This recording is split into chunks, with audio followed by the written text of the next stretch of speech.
Hastings once advertised to potential farmers in the late 1800s that the land here was a place where potatoes were considered gold. The farmers have kept that promise. And while the crops have not changed much, the ways of farming have, with fewer workers in the fields and new technology. Small town farming is not what people think it is. It costs a lot of money to farm. It's not like, like it used to be. Johnny Barnes, owner of Johnny and Beanie's on Main Street, buys his vegetables from local farmers who frequent his restaurant during their lunch break every day. It's more agribusiness than it is, If you go out, out here 5 miles on the left or the right is Smith Farms, and I'd say it's a, $20 million a year operation. They live pretty simple lives, but it's a big operation. It used to be, I guess you could say, more back-breaking.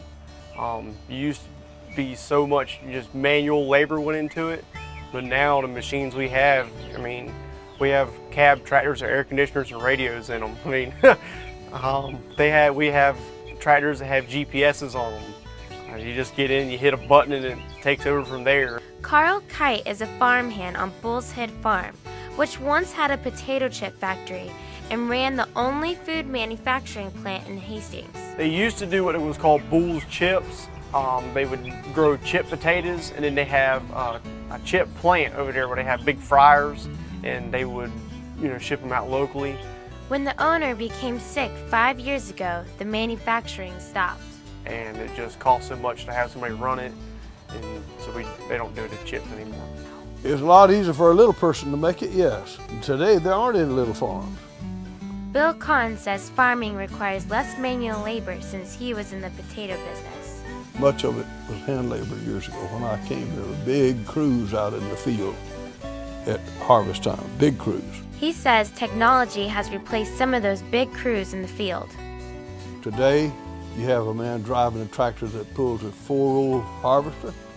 You have a man driving the tractor that pulls a cart. They come up and over and down. The vines and grass go out the back end. Dirt continues to fall. They go up the side and they go into a boom and drop in. Nobody touches them. We did it with shovels back then. Now they do it with machinery, everything machinery. They never touch a potato. Like that. Now 4-row automatic chain with a series of cups fastened to it, drop them exactly. And the distributors for many of the insecticides and things of this nature, the applicators, they're computerized. Today's young farmhands now need to know mechanics along with having a green thumb. I work 5 days a week, 7 to 5.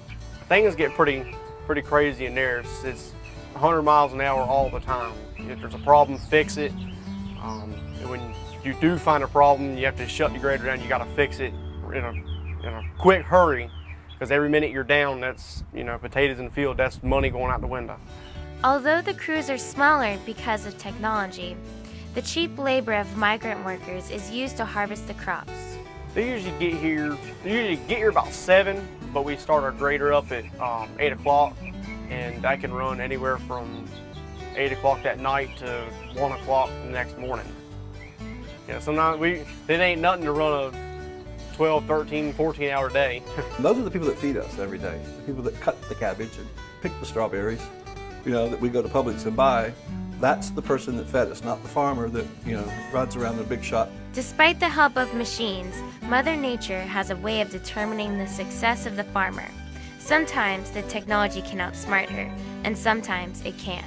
Every year there's some farmers that make money and some farmers that lose money.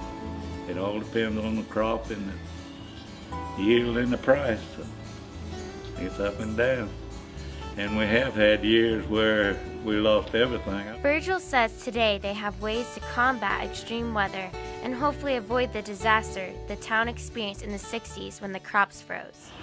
We can, they've got machinery now, they can cover them with dirt and save a lot of them.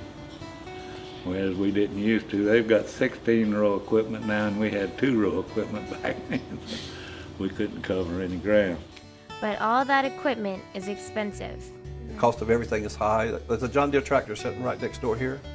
The tractor is $200,000 tractor. Don't realize that one piece of tractor costs $200,000. So it's big business, and they're doing okay. When you're running day and night, and and particularly these concerns that have potatoes all year.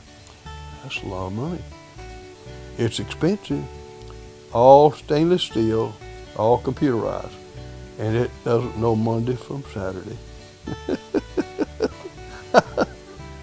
You could probably tell a little spurt in the economy. People buy more equipment or get stuff fixed, maybe buy a new tractor or two, you know, when it's really good. When it's bad, they don't purchase anything, or at least I don't. But the farmers overall, I think, do okay. To talk to them, they wouldn't tell you that. Most farmers are liars, and I'm saying that in a good way. They're just not going to reveal too much about, oh, we're just getting by and it's a tough year and it's not. But they all seem to have pretty good lifestyles, So I think it's okay. I think the economy here, but it's a year-to-year thing. It could rain for 3 days and wipe out the crop, and you lose $500,000. That's how much you got in the ground. Last year wasn't so great. Prices weren't really where you wanted them to be. They were on some varieties of potatoes. This year, they're saying it's supposed to be a little bit better. So the plants seem to be doing a little better this year. They look pretty good. So. But Hastings today is still a farming community. There are no factories here, no major businesses on Main Street like in the 1950s, and the majority of newcomers in town are passing through. At this particular time of the year here, we have a lot of northerners. They stop by, but they go over to one campground, stay a few weeks, and they'll come back by and go to another campground. They stop, on their way by.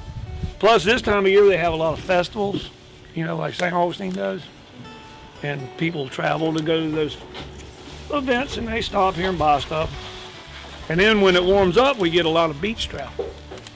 Gainesville people and students go to the beach. Of course, they stop here and buy a watermelon or something. Bill Cotton's wife, Mary Ethel Cotton, showed us old photos of Hastings when the vast majority of the land belonged to farmers. All these houses now, people that living in these houses around aren't farmers. They work in Palaca, they work in St. Augustine. Some of them even drive to Jacksonville to work. They don't have anything to do with Hastings because, it's just not a money-making situation right now. Small towns just can't compete, with the giants like Walmarts and stuff like that. You can't do it. But the town of Hastings is a survivor. It has endured freeze, fire, and economic downturn, yet the people say they are much like the land they live on. Sprouts came out and the grove came back. He said we need to give our forefathers credit for knowing how to bring a tree back that had been killed almost to the ground.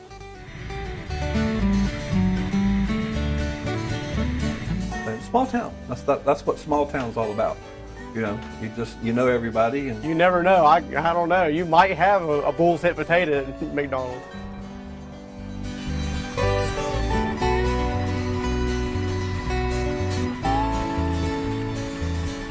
Well, to me, it's a nice community. Grateful to have grown up in a small town and live in the country. So it's hometown. It's just my hometown. I don't know what makes me stay here. I can leave and always come back.